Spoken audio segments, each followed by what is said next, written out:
좌우의 분들하고 한번 같이 인사했으면 좋겠습니다. 복된 주일입니다. 이렇게 인사하겠습니다. 네, 한 번 더 인사하겠습니다. 담대함과 확신으로 나아갑시다. 이렇게 인사하겠습니다. 네, 감사합니다. 바울이 말하는 교회는 영광스럽습니다. 그래서 교회의 몸을 이루고 있는 성도도 영광스러운 존재입니다. 우리가 지난주에 본 3장 10절 11절의 말씀을 통해서 보면 교회가 얼마나 영광스러운지, 어떤 피조의 세계도, 그리고 또 하나님이 지으신 천사들조차도 우리보다 앞서지를 못하고 교회를 섬기고 또 성도를 섬기기 위해서 하나님이 지으시고 또 그리고 부리는 영으로 우리 가운데 있다라고 그렇게 성경이 에베소서를 통해서도 또 그리고 히브리서를 통해서도 그렇게 말씀을 하고 있는 것을 보게 됩니다.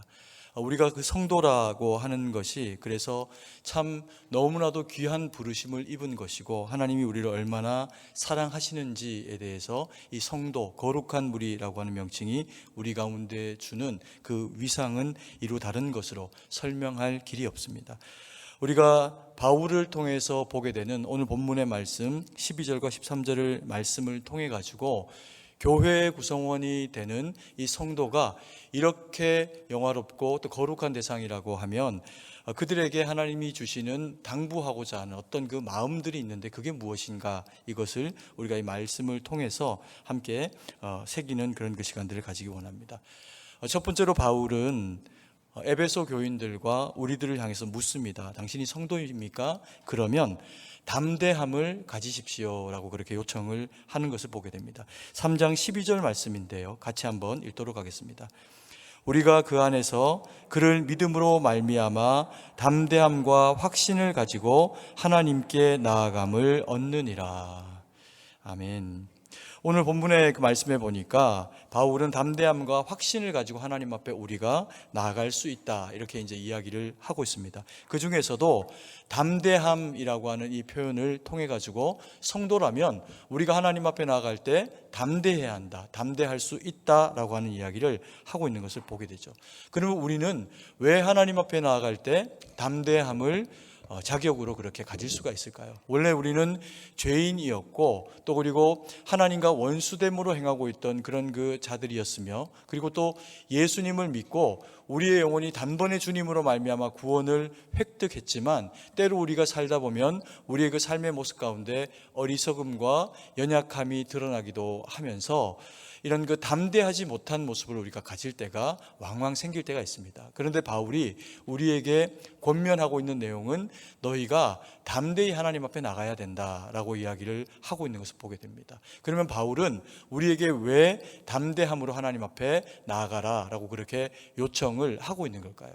그것은 바울이 이미 이야기한 바 있는 우리가 예수 그리스도의 그 비밀의 경륜을 통해서 십자가의 구속의 은혜로 되어진 우리의 놀라운 직분이 하나님의 자녀됨의 권세라는 겁니다. 그래서 우리가 하나님의 자녀이기 때문에 너희는 어떻게 하라는 겁니까? 담대해도 된다, 담대해라 라고 그렇게 이야기를 하고 있는 거죠. 우리가 자녀라는 것, 그 어떤 그 이상의 이유도 우리가 하나님 앞에서 담대해야 하는 다른 이유를 제시해 주지를 못합니다. 우리는 주의 택한 백성이고 주님이 우리를 거룩하게 빚으셨기 때문에 하나님과 우리는 그 시로부터 우리의 모습이 때로 부족함과 연약함이 있다라고 하더라도 예수 그리스도의 그 십자가의 보혈의 공로로 우리가 구속받았다라고 하면 주님 앞에 담대히 나갈 수 있다는 거죠. 왜요? 상속자이기 때문에 그렇습니다. 그래서 이 상속자, 하나님의 자녀, 이 백성됨의 이 자격이 하나님 앞에서 우리에게 얼마나 값지고 큰 것인지 모릅니다. 그런데 우리의 이런 값진 하나님 앞에서의 상속자됨의 자격이 누리게 하는 이 담대함을 마귀는 우리에게 누리기를 원치 않습니다. 그래서 가능하면 우리가 이것을 못 누리고 살아가게 만드는데, 그 마귀가 쓰는 가장 쉬운 전략, 우리가 상속자로서의 이 담대함을 누리지 못하게 만들어버리는 그 장치가 어떤 것이냐 하면 대표적으로 비교입니다. 타인과 나를 비교하고, 그리고 누가 나를 비교하지 않아도 내 스스로가 타인과 나를 비교하기도 하면서 나는 왜 이것밖에 되지 못할까라고 하는 자괴감을 우리 가운데 불러일으키게 될 때 우리 마음 가운데 있는 주의 그 거룩한 백성됨의 상속자로서의 이 위엄과 또 그리고 이 능력이 나타나지를 못하는 경우들이 있습니다. 그래서 자꾸 자기를 작게 보고 부족하게 보고 타인은 나보다도 더 뛰어나고 나는 왜 이렇게 늘 메뚜기 같은 모습인가 라고 하는 생각이 우리 마음 가운데서 자꾸 일어나게 만드는 것이 마귀가 가지고 있는 우리로 하여금 상속자로서의 그 담대함을 누리지 못하게 만드는 전략이라는 겁니다. 이스라엘 백성들도 광야 가운데서 그와 같은 경험을 한 적이 있죠. 정탐을 갔다가 그리고 약속의 말씀을 받았음에도 불구하고 그들이 다시금 백성 가운데 돌아와서 하는 얘기를 보면 그들은 거인이고 자기들은 메뚜기 같다라고 그렇게 이야기를 하게 되는 것을 보게 됩니다. 그래서 이 이야기는 예수님을 믿지 않는 사람들의 이야기가 아니라 믿음의 사람들도 깨어있지 못하게 되면은 처하게 되는 그와 같은 상황일 수가 있다는 거죠. 그래서 때로는 우리가 좀 부족하고 연약해도 우리가 담대함을 가지고 영적인 어떤 의미에서는 건강한 뻔뻔함을 자긍심으로 가지고 내 형편과 상황이 때로는 시험에 낙방하기도 하고 취업이 안 되기도 하고 사업과 상황에 곤란함 가운데 처해 있다고 하더라도 이것은 지나갈 일이고 나와 함께 하시는 하나님의 그 능력을 힘입으면 나는 언제나 주의 도우심으로 일어설 수 있다라고 하는 하나님의 거룩한 자녀됨의 영적인 자긍심을 우리가 갖도록 해야 한다라고 하는 겁니다. 그렇게 될 때 세상이 우리로 하여금 우리를 넘어뜨리려고 할 때 아니야, 나는 하나님의 말씀과 뜻 가운데 바로 서서 내가 바로 서는 걸 통해서 남들마저도 하나님의 뜻 가운데 세워낼 수 있어야 돼 라고 하는 이 영적인 강력이 담대함 가운데 우리에게 이루어질 수가 있다는 겁니다. 우리가 이것을 반드시 가지고 누려야 될 충분한 이유가 되는 것은 하나님의 구원받은 택하심을 따라 예수 그리스도의 그 십자가로 구원받은 백성이 아니면 누구도 예배 가운데 나올 수가 없습니다. 예배를 드려야 될 이유도 모르고 예배를 드리는 것이 기쁘지도 않습니다. 그런데 예수님을 믿기로 하고 교회를 나온 시기가 아무리 짧아도 하나님이 택하시고 사랑하신 분은 그때부터 나오시면 하나님이 성도를 통해서 또 예배를 통해서 하나님의 말씀을 강단을 통해서 흘려보내시게 됩니다. 그래서 우리가 그리스도인이면 세상을 살아갈 때 하나님은 언제나 우리에게 말씀을 주시고 예배 가운데 성령의 감화 감동을 주시면서 이것을 누릴 수 있는 자격은 세상에서 어떤 지위 고하를 가지고 있는 누군가가 아니라 예수 그리스도 안에서 택정함을 받은 하나님의 거룩한 백성이라면 당연히 상속자 되어진 그 자격만으로도 충분히 누릴 수 있는 것이 무엇이다? 은혜다라고 그렇게 우리에게 말씀을 하고 계시는 겁니다. 그래서 예배 가운데 충만을, 성령의 충만을 경험할 수 있어야 됩니다. 그리고 주시는 말씀이 하나님이 내게 주시는 하나님의 말씀이라고 확신으로 먹고 마음에 철필북굿으로 새긴 말씀처럼 새겨야 합니다. 그리고 세상 가운데 나갈 때 그래서 우리가 가져야 되는 마음이 성경은 뭐라고 이야기합니까? 담대함이다 라고 그렇게 이야기를 하고 계시는 겁니다. 우리가 때로는 남들과 비교했을 때 학벌이 부족할 수도 있습니다. 내지는 집안이 약할 수도 있습니다. 경제적으로 부유하지 못할 수도 있습니다.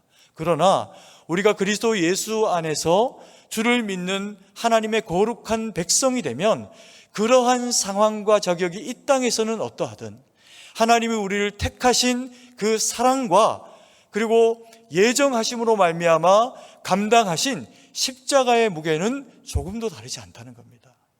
그래서 그 능력 가지고 주님 앞에 살아내고 버텨내고 믿음으로 담대히 살다 보면 하나님께서 우리의 영혼을 세우시고 말씀으로 충만케 하시는 것처럼 우리의 그 삶 가운데 모든 지경 가운데 예수님의 은혜 아니면 설명될 수 없는 스토리가 우리의 인생 가운데 쓰여지게 하신다는 겁니다. 그래서 우리가 예배자로 하나님 앞에 말씀으로 바로 서게 되는 것이 하나님 앞에 담대함으로 나아가는 주의 자녀가 받아 누리게 되는 놀라운 은혜라는 거죠. 이것이 상속자된 우리가 받아 누리게 되는 그런 그 은혜라는 겁니다. 우리 좌우회 분들하고 한번 고백해 봤으면 좋겠습니다. 자기를 한번 소개하는 겁니다. 옆에 좌우회 분들하고 이야기를 할 때 약간 뻔뻔해도 됩니다. 교만하지만 않으면 뻔뻔해도 되는데 뭐라고 하냐면 나는 주님의 자녀입니다. 이렇게 우리 좌우회 분들에게 한번 고백해 보는 겁니다.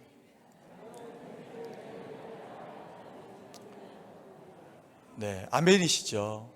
우리가 또 한 번 더 고백했으면 좋겠습니다. 이제 뭐 아까 이제 나는 이렇게 했으니까 이번에는 우리는 주님의 상속자들입니다. 이렇게 한번 서로 격려했으면 좋겠습니다.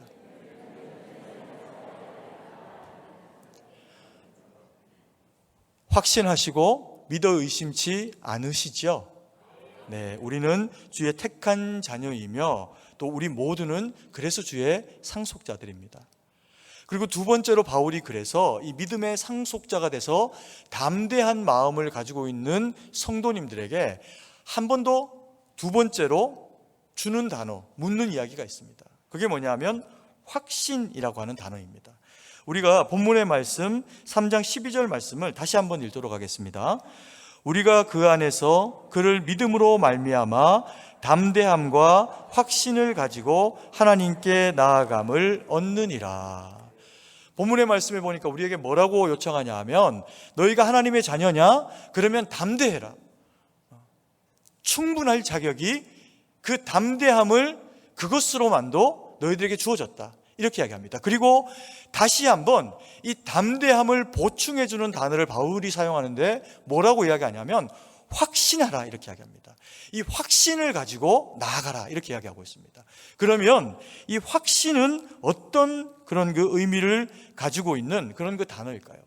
이 담대함이라고 하는 것이 마음의 굳건함을 표현해 주는 그와 같은 내용, 그리고 하나님이 강하고 담대하라 그러면 담대해야지 라고 하는 그런 이제 마음이라고 하면 이 확신이라고 하는 것은 상당히 관계적인 측면을 가지고 있는 단어입니다. 그래서 이 헬라어 원어적인 의미에서 보면 이 확신이라고 하는 단어는 다른 의미로는 신뢰라고 하는 단어로 번역할 수도 있습니다. 이게 무슨 의미일까요? 하나님과 우리 사이에 신뢰관계가 확신되어 있는 것을, 신뢰관계가 형성되어져 있는 것을 뭐라는 겁니까? 확신하라는 겁니다. 우리가 주의 자녀이기 때문에 자긍심을 가져야 한다라고 하면 이 확신이라고 하는 단어는 우리로 하여금 하나님이 우리와 함께 하시는 것에 대해서, 주의 백성 되었으니 주님이 우리와 더불어 함께 하시는 것에 대해서 확신하라, 신뢰하라 이렇게 이야기를 하고 있는 겁니다. 그러면 우리는 왜 담대함으로도 충분한데 이 확신을 가져야 될까요?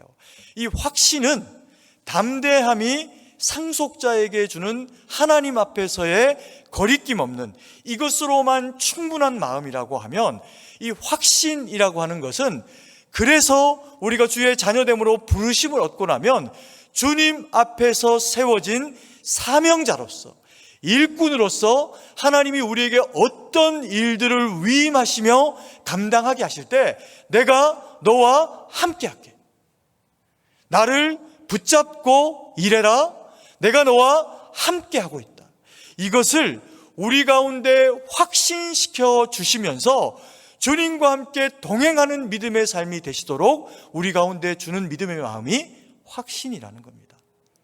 그래서 이 확신은 굉장히 중요한 겁니다. 일꾼이 보냄을 받습니다. 사명자가 보냄을 받습니다. 사명자 일꾼은 보냄을 받을 때 반드시 필요한 게 있습니다. 그게 뭐냐 하면 위임받았다라고 하는 위임장과 그리고 주인의 명령을 따라서 행하는 말씀입니다. 어떤 정도 자기 마음대로 가가지고 주인의 밭에서 혹은 주인의 나라에서 일을 하면 그건 반역입니다. 주인의 뜻에, 주인의 말씀에 합하게 그 일들을 이루어내야 하는 것이 일꾼들이 당연히 가져야 될 모습입니다. 하나님 나라의 일꾼들로 저희는 부름을 받았습니다. 근데 이스라엘 백성들이 어느 한 시절에 하나님의 거룩한 백성으로 부여됨을 받고 세움바 되어졌음에도 불구하고 성경이 그들을 향해서 이야기하기를, 그들을 향해서 각자 소견에 오른 대로 행하는 자들이라고 하는 표현을 했던 영적인 암흑기와 같은 시간이 있었습니다. 언제일까요? 사사기입니다. 이 사사기 동안에 이스라엘 백성들은 각자 소견에 옳게 행동했습니다. 그런데 말씀을 보면 각자 소견에 옳은 대로 행동했으니 그들이 잘했을까요? 잘하지 못하였을까요? 자기들의 입장에서는 잘한 일들을 한 겁니다. 그게 각자 소견에 합당한 일입니다. 틀린 일이 되려고 하면 어떻게 해야 될까요? 각자 소견에 그른 일을 해야 되겠죠. 그런데 그들은 각자 소견에 옳은 대로 합니다. 그런데 자기들이 바라볼 때는 옳은 일을 하는데 주인이 바라볼 때, 여호와 하나님이 바라보실 때는 합리적일 수는 있으나, A보다 B로서의 더 옳은 일일 수는 있으나 하나님의 뜻에 합하지는 않을 수 있는 일, 그 일이 어떤 일이라고 합니까? 각자 소견에 자기 눈에 보기에 옳은 일이라고 하는 겁니다. 그래서 일꾼은, 보냄받은 하나님의 거룩한 백성은 그래 살면 안 된다는 겁니다. 하나님의 말씀을 붙잡고 그렇게 살아가야 한다는 거죠. 그래서 하나님은 우리에게 말씀을 주십니다. 매 순간, 매 예배 가운데 한 번도 예외 없이 예배자로 주님 앞에 섰다면 때로 심장이 두근두근거리는 하나님의 말씀을 우리 가운데 주십니다. 그럼 어떻게 해야 할까요? 와, 오늘 하나님 말씀이 좀 은혜롭네, 그 얘기가 아닙니다. 우리의 영혼 가운데 정확하게 주시는 하나님의 말씀으로, 들리는 영혼의 귀로 하나님의 말씀이 우리 가운데 전파되면 순종해내야죠. 그게 성도에게 원하시는 사명자로서의 일꾼된 하나님의 백성들에게 요청하시는 하나님의 말씀입니다. 그런데 우리가 주님의 일을 감당을 하게 될 때, 이 확신을 가지고 일꾼으로 부름받아서 쓰임을 받게 될 때, 우리는 많은 경우에 교회에서 목사로서, 장로님, 권사님으로, 그리고 집사님들로, 성도님들로 어떤 역할과 또 어떤 것들이 위임되어질 때 그것을 사명이다, 이렇게 이제 표현을 하게 되는 경우들이 있습니다. 틀린 얘기는 아닙니다. 그러나 하나님이 우리를 그리스도인으로 세우셨을 때, 주의 백성 삼으셨을 때 교회에서만 그리스도인으로 살아가라고 부른 것은 아닙니다. 교회에서 주어진 직분과 역할로 사명으로 교회를 섬겨낼 뿐만 아니라 세상 가운데 나가서 살 때에도 어떻게 하라? 하나님의 말씀대로 살고 순종해내고, 그래서 그곳 가운데서도 빛되고 소금됨의 역할로 살아내고 감당을 하라는 겁니다. 그래서요, 우리가 교회에서는 사명으로 잘 살아가고 감당합니다. 저도 마찬가지입니다. 그런데 우리가 때로 직장 가운데서 이해관계가 얽혀있는 어떤 상황 가운데서, 또 부모로, 자식으로, 그리고 또 친구로 여러 가지 관계들로 얽혀져 있는 어떤 상황 가운데서는 우리가 잊어버리는 경우들이 있습니다. 왜요? 각자 그때는, 요 장소에서는 이게 더 옳은 합리적인 생각과 선택들을 하게 만드는 사단의 전략에 너무 쉽게 휩쓸려서 가버립니다. 그래서 하나님은 사실 그렇기 때문에 우리에게 예배 드려라, 말씀 들어라, 깨어 있어라, 주시는 말씀에 순종해라 요청하시는 겁니다. 왜요? 그렇게 해서 직장 가운데 하나님 말씀 붙잡고 때로 정직하게 희생하며 살아내며 감당하게 될 때 우리 안에 있는 주님이 돋보이시게 됩니다. 때로 우리가 너무나도 편하게 살아가는 그 가정 가운데서 우리의 자녀들에게 실수하고 또 필요 이상으로 대하게 될 때도 있습니다. 그런데 그리고 흩어질 대상들이 아니기 때문에 하나님은 이 가정이 예배 가운데 회복되어지고, 애비도 엄마도 자녀들도 모두가 다 주의 말씀 가운데 순종되어지며 고쳐지고 세워지게 되는 것을 인해 가지고 다 서로가 서로에게 유익이 되어지는 그리스도인이 되어주기를 소망하고 계시는 겁니다. 그래서 하나님은 우리의 예배 가운데, 지금 이 자리 가운데 저는 100% 확신합니다. 이 강단에 저는 혼자 서 있지 않습니다. 간절함으로 준비하게 하시고 진실함으로 선포하게 하시는 성령 하나님의 동행하시는 임재 가운데 서 있다고 저는 100% 확신합니다. 아멘이십니까? 이게 확신되셔야 이 말씀이 성도님들의 말씀이 됩니다. 그래서 하나님은 일꾼된 우리에게 말씀을 주시고 그 말씀을 붙잡고 살아내면, 순종하면 하나님이 거기에 역사하시는 겁니다. 그리고 세 번째로 바울이 우리 가운데 요청하고 권면하고 있는 내용이 있습니다.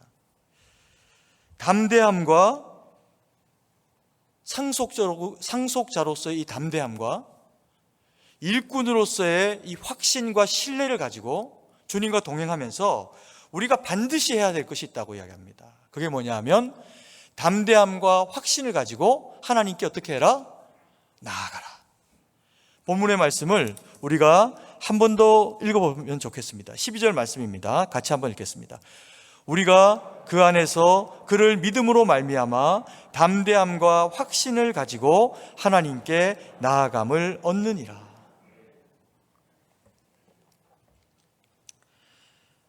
우리가 담대함을 주님이 우리에게 주셨고 자격으로 일꾼 되기 때문에 또한 하나님이 우리에게 하나님이 함께 하시는 그 역사와 능력과 은혜를 경험하게 하시는데 이것이 구체적으로 이루어지기 위해서 이게 꼭 필요하다는 겁니다. 이게 진짜 중요하다는 겁니다. 그래서 담대함과 확신을 가지고 너희는 하나님께 어떻게 해라? 나아가라. 너희가 하나님 앞에 온전히 담대함을 가지고 확신 가지고 나아가게 되면 하나님은 너희와 함께 하신다. 그러면 하나님 앞에 이 담대함과 확신을 가지고 나아가는 가장 하나님이 원하시는 일은 무엇인가? 다른 게 아니라 기도입니다. 우리가 우리의 모습을 바라볼 때는 때로는 죄되고 어리석고 흔적의 모습들, 죄인의 어리석은 모습이 있어서 주님 앞에 나가기가 두려운 모습이 있을 때조차라도, 아니 하나님 앞에 회개할 마음 가지고 나아가면 주님은 그 시로 우리의 모든 허물을 다 씻으시고 내가 너를 사랑한다. 오늘의 너의 어리석음도 나는 문제가 되지 않는다. 왜요? 주님이 우리의 아버지이시기 때문에. 때로 우리가 교회의 일을 하고 세상의 일을 하고 아비로서 어미로서 키워내고 살려내고 먹이고 입히고 그렇게 살아가기 위해서 몸부림치며 살아갈 때 때로는 내 마음대로 세상 일이 되지 않을 때가 있습니다. 포기해버릴까? 남들도 다 포기하는데 뭐 이 정도 했으면 됐지 않나? 우리가 포기하거나 스스로 자위하거나 그와 같은 상태로 내몰리는 걸 주님이 원치 않으시고 우리에게 요청하십니다. 내게로 나와라. 왜요? 이 표현을 히브리서 기자는 4장 16절에서 이렇게 표현합니다. 히브리서 4장 16절의 말씀입니다. 같이 한번 읽도록 하겠습니다. 그러므로 우리는 긍휼하심을 받고 때를 따라 돕는 은혜를 얻기 위하여 은혜의 보좌 앞에 담대히 나아갈 것이니라. 예전에는 이 히브리서를 바울이 쓰지 않았나 이렇게 생각했을 때도 있습니다. 근데 학자들이 더 많이 연구해보고 이렇게 고민하니까 바울의 화법하고 히브리서의 화법이 좀 다른 겁니다. 차이가 좀 있는 겁니다. 그래서 지금은 대부분이 바울의 작품은 아닌 것으로 여겨진다 이렇게 생각합니다. 그런데 놀랍게 하나님 앞에 나아가는 것에 관해서는 바울이나 히브리서 기자나 똑같은 표현을 하고 있습니다. 어떻게 하라? 담대함으로 나아가라. 쭈뼛쭈뼛 할 필요가 없다. 내가 네 애비다. 하나님이 저희 가운데 그렇게 말씀하고 계시는 겁니다. 제가 청년 때 어렵게 결혼을 했습니다. 세상 여인들이 사역자 보기를 돌같이 여겨주셔가지고 어렵게 하나님이 만난 배우자와 결혼을 했습니다. 그리고 애들이 하나 태어나고 또 갑자기 또 쌍둥이를 주셔갖고 아들 둘은 또 쌍둥이입니다. 비슷하게 생긴 애들이 돌아다니면 저희 애들입니다. 근데 얘들이 어릴 때 제가 청년부 사역을 하면서 아빠가 이제 요 앞에서 이제 이렇게 청년 우리 성도님들에게 이렇게 설교하고 막 이렇게 하니까 얘네가 이제 둘이가 이렇게 엄마 품에 또 하나는 청년 품에 이렇게 이제 앉혀져 있다가 얘들을 키울 때 쌍둥이를 키울 때 제일 곤란한 게 어떤 때냐 하면 얘들은 한 번에 움직입니다. 하나가 움직이고 하나가 기다려주지 않습니다. 한 번에 움직이고 거의 반드시 딱 반대로 갑니다. 그래서 길을 가다가 얘들이 갑자기 손을 이렇게 빡 뿌리치면서 확 뛰어가면 갑자기 정신이 하나도 없어집니다. 얘 어떤 녀석을 먼저 잡아야 될지. 그때 누구를 먼저 잡아야 될까요? 도로 쪽으로 가는 애를 먼저 잡아야 됩니다. 그리고는 없어져가는 하나를 빨리 이제 잡아내야 됩니다. 이제 청년들하고 예배를 같이 이렇게 드리고 있는데 갑자기 얘네 둘이가 자리에서 벌떡 일어나가지고 앞쪽으로 뚜벅뚜벅 걸어놓은 겁니다. 그러니까 얘들이 어린 녀석들이 3살 이렇게 이제 막 아장아장 걸어오는 아이들이 그렇게 오니까 청년들도 누구도 얘를 가로막을 생각을 못하고 다 그냥 웃고만 있는 겁니다. 그러니까 얘들이 어떻게 행동을 했냐 하면 뚜벅뚜벅뚜벅 꽤 큰 교회였으니까 꽤 많이 걸어왔어요. 여기 이렇게 극장식으로 된 저 위에서부터 쭉 걸어와가지고는 아빠가 서 있는 강대상까지 올라와가지고는 옆에 서갖고 자기들도 막 이렇게 뭘 하는 겁니다. 옹알이로. 예. 그리고는 이제 우리 청년들이 나와서 빨리 이제 애들을 이제 데리고 자리로 가고 이렇게 했는데 걔들이 왜 나올 수 있었을까요? 그 앞에 서 있는 사람이 자기 아빠인 겁니다. 그러니까 주변에 아무것도 보이지가 않고 보일 필요가 없는 거죠. 아빠가 저기 있으니 자기들은 다음 데에 나아간다. 순종한 겁니다. 말씀대로. 오늘 우리가 읽은 이 말씀에 히브리서 기자는 우리에게 뭐라고 이야기합니까? 긍휼하심을 따라 은혜의 보좌 앞에 어떻게 해라? 담대히 나아가라. 여러분 이 말씀이 감동되지 않습니까? 저는 너무 좋아하는 말씀인데 이 말씀이 떠올려질 때마다 하나님을 붙잡을 수밖에 없어요. 왜요? 언제 담대히 나오라? 긍휼하심을 따라. 여러분 우리가 긍휼함을 받아야 될 때는 대부분 우리의 꼴이 말이 아닐 때입니다. 영적으로, 육적으로 남이 나를 쳐다봐도 내가 부끄럽고 연약할 때입니다. 우리가 은혜가 필요합니다. 주님, 우리에게 은혜를 주세요. 그때가 언제입니까? 우리의 영혼이 곤고하고 삶은 척박하고 하나님 은혜 아니면 살아갈 길이 없을 때 남은 몰라도 내 안에 계시는 주님은 아시는 은혜, 그 은혜를 내게 주십시오. 그때도 우리가 작을 때입니다. 우리가 초라할 때, 긍휼이 필요할 때, 은혜로 우리를 채우신 하나님의 그 은혜가 필요할 때 히브리서 기자는 우리에게 요청합니다. 담대하게 나가라. 너희는 충분히 그럴 자격이 있다. 아멘이십니까? 왜요? 우리가 하나님의 자녀이기 때문이랍니다. 그리고 주님은 우리에게 일을 맡기셨으니 일꾼이 일하려고 하면 능력을 당연히 구해야지. 그래서 이 능력을 힘입는 방법, 은혜의 보좌로 나아가는 방식이 뭐랍니까? 너무 쉽습니다. 기도하는 겁니다. 기도하는 겁니다. 오늘은 우리가 추대로 그리고 또 은퇴와 임직식으로 보내게 되는 주일입니다.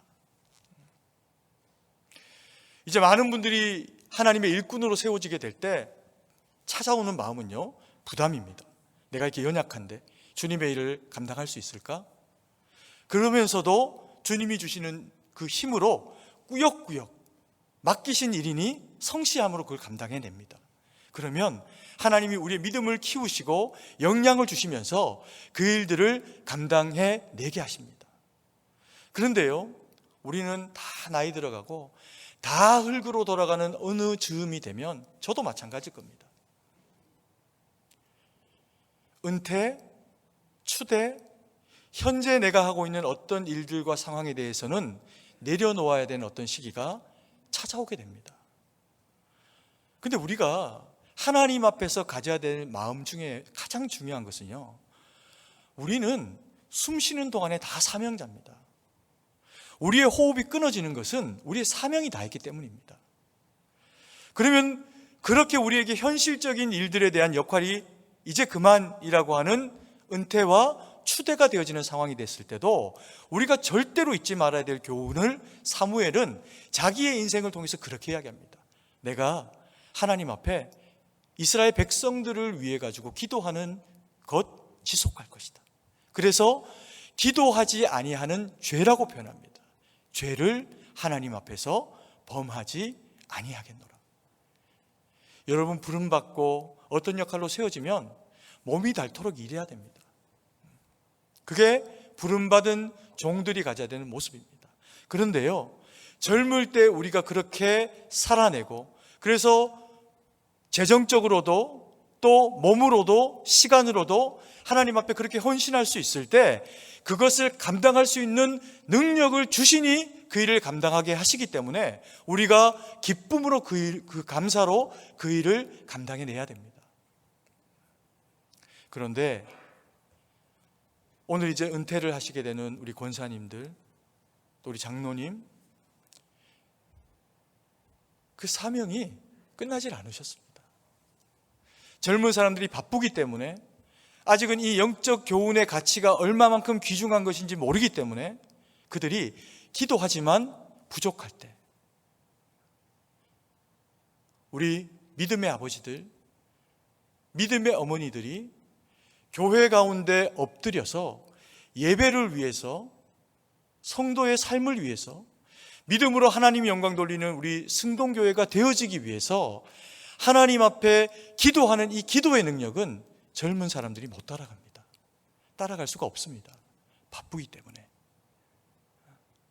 그래서 그 일들을 우리 성도님들이 감당해 주셔야 한다는 겁니다. 저희 교회가 이전에는 공간들이 조금 더 있었습니다. 근데 지금 현재로는 공간들이 한시적으로 좀 많이 없어졌습니다. 그러다 보니까 교회적으로 기획하고 준비하고 있는 이 중보기도 모임을 장소적으로 이걸 어떤 모여서 기도할 수 있는 곳이 그게 없는 거예요, 저희가. 그래서 이것을 기획하고 이번 주에 할까 다음 주에 할까 광고하고 이제 실행의 단계로 들어가려고 하니까 계속 이게 발목을 잡는 그런 현실적인 어려움들이 있습니다. 그래서 지금 현재 고민하기는, 그러면 예배당 곳곳에 그냥 중보기도 하시는 분들의 자리를 만들어 드려야 되나? 아니면 1층 우리 하층 기도실에, 소예배실에, 거기에 한쪽을 이렇게 좀 칸막이로 막아서 거기에서 한 번은 예배드리고, 한 번은 그냥 여기 와서 예배드리고, 한 번은 거기서 기도하실 수 있도록 배려해야 되나? 이런저런 이제 지금 고민이 많습니다. 아니면 전도회에 이걸 다 책임으로 부여해 드려야 되나? 어떤 고민이든 결과는 하나님 앞에 담대히 나아가는 기도의 시간을 보내야 한다는 겁니다. 왜요? 그래야 성도는 세상 가운데서 힘 있는 그리스도인으로 살아갈 수가 있습니다. 여러분, 이 말씀이 바울이 에베소 교인들에게 이야기한 독창적인 이야기일까요? 그렇지 않습니다. 다시 같이 한번 읽어볼까요? 12절 말씀입니다. 우리가 그 안에서 그를 믿음으로 말미암아 담대함과 확신을 가지고 하나님께 나아감을 얻느니라. 어디서 좀 많이 읽어본 내용이지 않습니까? 구약 성경에. 이 말씀은 40년 광야 생활 가운데 이제 드디어 가나안으로 입성하기 위해 가지고 요단을 건너기 직전에 여리고를 향해서 걷고 있는 이스라엘 백성들에게 하나님이 주신 말씀입니다. 그들이 어땠을까요? 정탐이 40년 전에 가나안 땅을 보고 돌아옵니다. 그리고는 이야기합니다. 우리는 메뚜기야. 저들은 거인이고. 하나님이 주신 약속의 말씀을 다 잊어버립니다. 그때 여호수아와 갈렙이 아니야, 하나님이 우리와 함께 하시면 약속의 땅은 우리에게 능히 주어질 수 있어. 그래서 여호수아와 갈렙과 그리고 어린 하나님의 백성들만 40년 동안에 살아남으면서 이제 가나안으로 들어가기 직전입니다. 그런데요, 여호수아도 갈렙도 분명히 젊을 때 믿고 하나님 앞에 고백했고, 그래서 죽지 않고 가나안으로 넘어 들어가고 있는 이 상황인데, 모세가 없는 이스라엘 백성들을 이끌고 요단을 건너기 위해 나아가는 전쟁을 앞둔 여호수아의 마음이 두려움이 밀려오는 겁니다. 왜요? 이것은 현실이니까. 피를 흘리고 싸우고 누군가는 죽을 수도 있고 그와 같은 상황에 처하는 현실을 가지고 요단을 향해 걷고 있으니까 하나님께서 한 하루에 한 바퀴 돌 때마다 아무 말 하지 말고 돌아라, 그렇게 이야기 안 하셔도 말이 안 나오는 겁니다. 두려우니까. 그때 하나님이 여호수아에게 말씀하십니다. 뭐라고요? 강하고 담대해라. 모세가 너에게 명령한 모든 것을 지켜야 해라. 좌로나 우로나 치우치지 말아라. 그래서 그 말씀 붙잡고 믿음의 백성답게 요단 건너고 하나님의 나라에 입성하면 내가 함께하마. 그 약속의 말씀이 바울이 고난 가운데 있는 에베소 교인을 향해서 주고 있는 권면의 말씀, 심지어 자신도 옥에 갇혀있는 이 두렵고 억울한 상황 가운데서 붙잡고 있는 하나님의 말씀인 겁니다.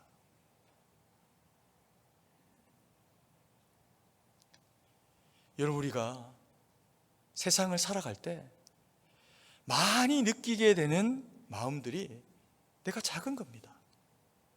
기도하고 말씀 받고 그리고 살아감에도 불구하고 세상을 능히 감당할 그 힘이 우리 안에 부족하다는 것을 느끼게 됩니다. 그때 바울은 우리에게 권면하는 겁니다. 잊지 마라. 네가 상속자다. 하나님은 언제나 너를 만나 주신다. 잊지 마라. 너는 일꾼이다. 주님은 보내신 자와 함께하니 확신해라. 그를 신뢰해라. 그리고 나아갈 때 기도해라.